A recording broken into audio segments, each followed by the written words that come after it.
Hi, and welcome back to my studio. Today, we're going to do an art journal layout and make some background papers. We're going to use one color plus black and white, a bunch of different supplies. We're going to use old book pages, tissue paper, artisan papers, whatever I have at my fingertips.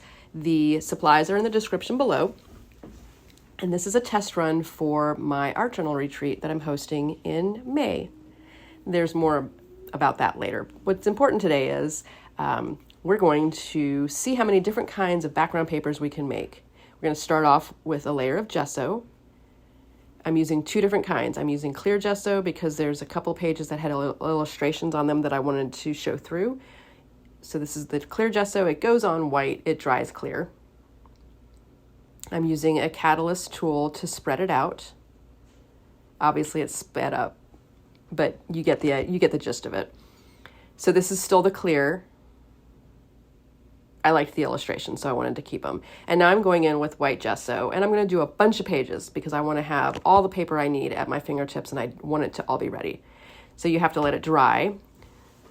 Once you get your stack of paper that's dry, the fun starts. So here you can see I have some artisan papers, and again, some of the gessoed paper I used white. Here's the difference. You're going to see that's got clear gesso on it. So again, it dried clear, so you can't see. So you can see what's underneath. We're going to use some tissue paper. I pulled out some tracing paper and some, I think it was a thin vellum, the last paper, and some copy paper. So grab whatever you have to do this exercise. I did not put any gesso on the on the tracing paper or the copy paper. All right, so my one color is blue. The blue is not the same blue for all the different mediums that I'm using, which is okay. It's just one color of whatever you have on hand. The idea of using one color, by the way, is so that you don't overthink, like, what color do I grab? Or what if I make mud? That's not the purpose. The purpose is to make background papers so that you have a bunch of ephemera, if you will. It's not ephemera, but you have a bunch of supply to work in your art journal. And so as I went back and I was editing this video, I realized that the first couple ones were not anything special. I mean, none of them are anything special, right? It's just background paper. But I was definitely a little, thinking it through too much and wasn't really playing. And so it felt a little tight and nothing great. I am going to bring a spray bottle in here in a second. And this one actually ended up being one of my favorites.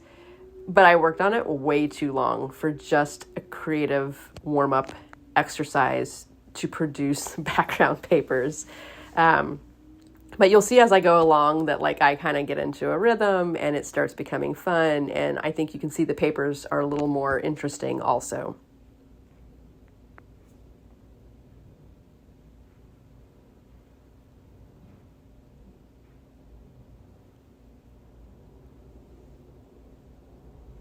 This one also, I'm not sure what I was thinking when I was doing it, but sometimes it's nice to have a big color swatchy kind of paper for your background. Again, I'm still kind of just overthinking it at this point, which it happens. And that's why I do lots of paper ahead of time, so I can do a session like this for an hour or so and come up with lots of different things. And at some point, I'll kind of stop thinking about it and just go with my intuition. I mean, we're not there yet, but you'll see when we get there.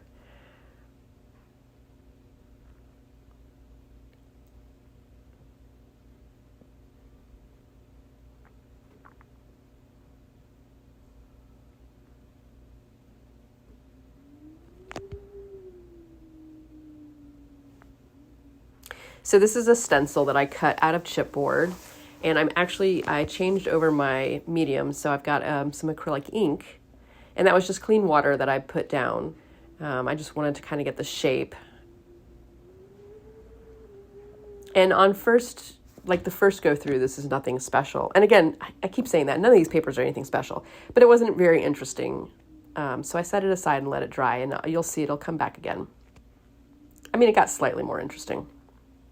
All right, so this is one of the ones I used the clear gesso on. and I thought I would try a different tool instead of just a brush. And so this is a gift card. I love using gift cards as palettes. And I'm just kind of scraping some paint, and then I'm scraping some acrylic ink just to see what it does. Because this is all really just a play, right? The only thing that I had pre-planned was I was going to put gesso on paper and then paint on paper.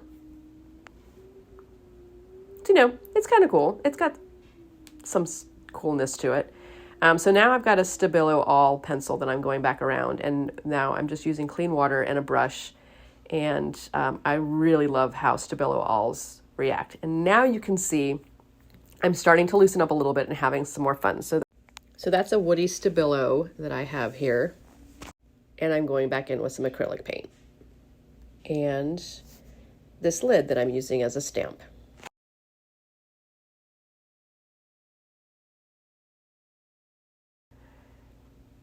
And now I think it's starting to get a little interesting. I really like that one when it dried. Okay, now I'm gonna grab some tissue, some acrylic paint, and a hand-carved bird stamp that I made a while back. And I'm just gonna do like a pattern paper here. The fun thing about using tissue is if you use some kind of medium as an adhesive when you put it down on your art or in your journal, like the paper kind of melts away and all you see is the image or whatever you've painted on the paper. So it can be a lot of fun to play with. And here is that tracing paper, and I'm just going to make some marks with just the straight colors. So blue, I like these little hash marks. I don't know what they are.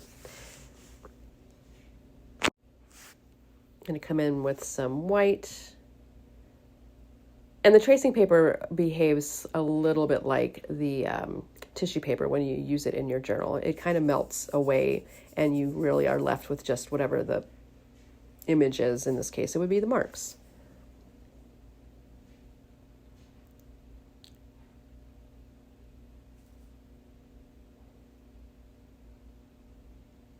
All right, so now I'm going to try some watercolor and that woody Stabillo again. I love water activated materials, and now I feel like it's starting to get interesting. I'm enjoying myself a lot more than when I first started. It's getting a little more loose, and I feel like I'm playing now.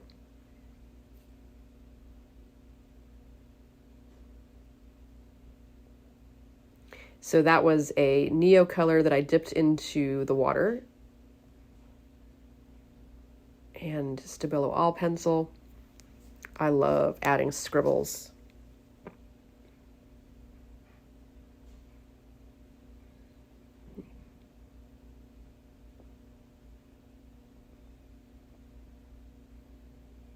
So you can see now, I've gotten kind of, like I said, I've gotten into the groove, feeling good.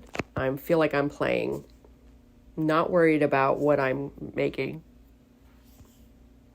whether it's quote unquote good or not. Some more scribbles with water activated pencils. Really one of my favorite things.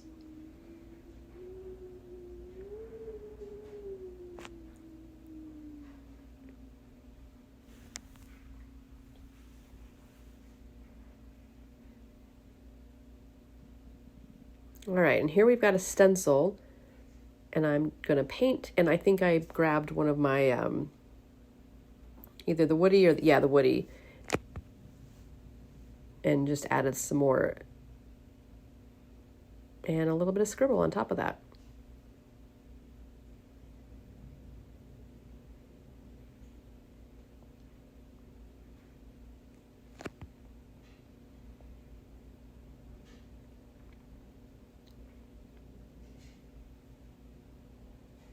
I had another bird stamp, one that I bought this time, sitting on my desk, and I used the paint and the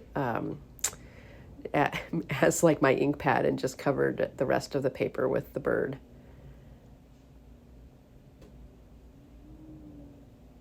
Okay, and here is the magazine that I'm using. So I'm finding my focal element in a magazine. I do that often, and I don't normally show it. I usually just show the image I'm going to use, but I thought I would show you my process, which is really just going through a magazine, pulling out any image or word or pattern that seems interesting to me at the time, so I have a bigger stack than I'm probably ever going to use when I'm done.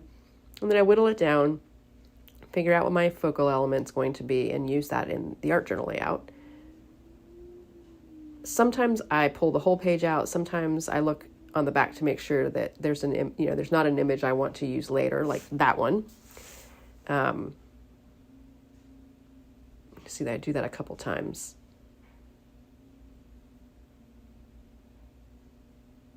So I flipped through. Nothing else really caught my eye. I went back, and the last image that I pulled, I actually pulled because I liked the color palette, and I pulled it for some other thing, whatever. I don't know why, but that pink just really struck me as a pretty color. All right, so now we have all of our papers dried and ready to use. So I thought I'd do a quick flip through so you could see how everything looked. There's some fun papers in there. Nothing that you would consider like finished art, but it sure was fun. All right, it is time for that layout. So I am using some binder clips at the top just to kind of help keep my my journal laying flat. And I'm going to go through the papers and pull what I think I'm going to use. As always, I pull extra because it's intuitive. I'm really not sure which papers are going to make the cut, if you will. So this is my selection process. I'm going to put aside whatever I don't think I'm going to use. That is what I chose for my focal element because I love trees. We're going to be using my favorite Yoo-Hoo glue stick today.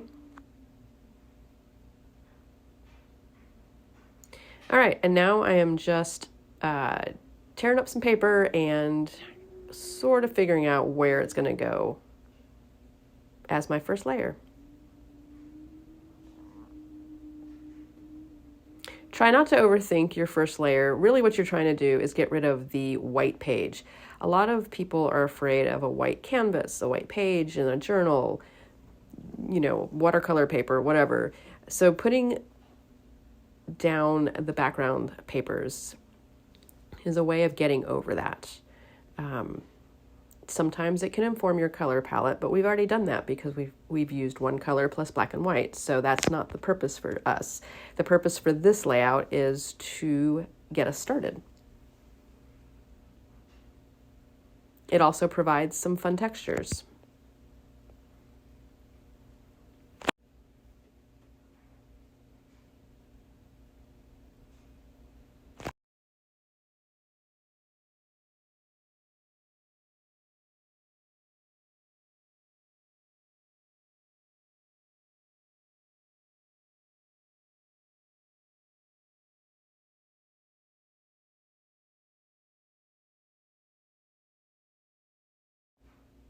All right, so now I'm going to come in with some white acrylic paint and my catalyst tool. And you might be wondering, why am I covering up everything I just put down?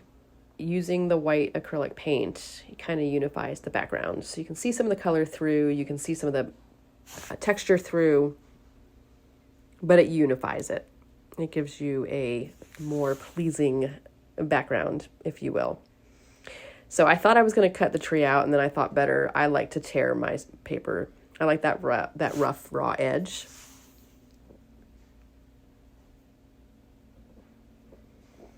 And so those little stones, they kind of look like stones to me. But I thought I was going to use them. So I cut them all out, and I've even put them down. Turns out I ended up only using one. Because that was looking very busy and not interesting or pleasing, or I just didn't like it. But I did want to cover up that little ad, so I did end up using the one piece on the right side with the tree.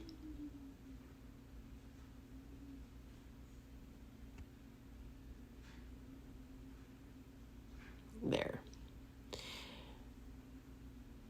And so now I'm going in with some acrylic ink and a spray bottle to move that ink around. And because we have that layer of white paint, the acrylic ink will flow on top of it. If I did not have that white paint, or I could have done gesso, it would have just sunk right into that paper.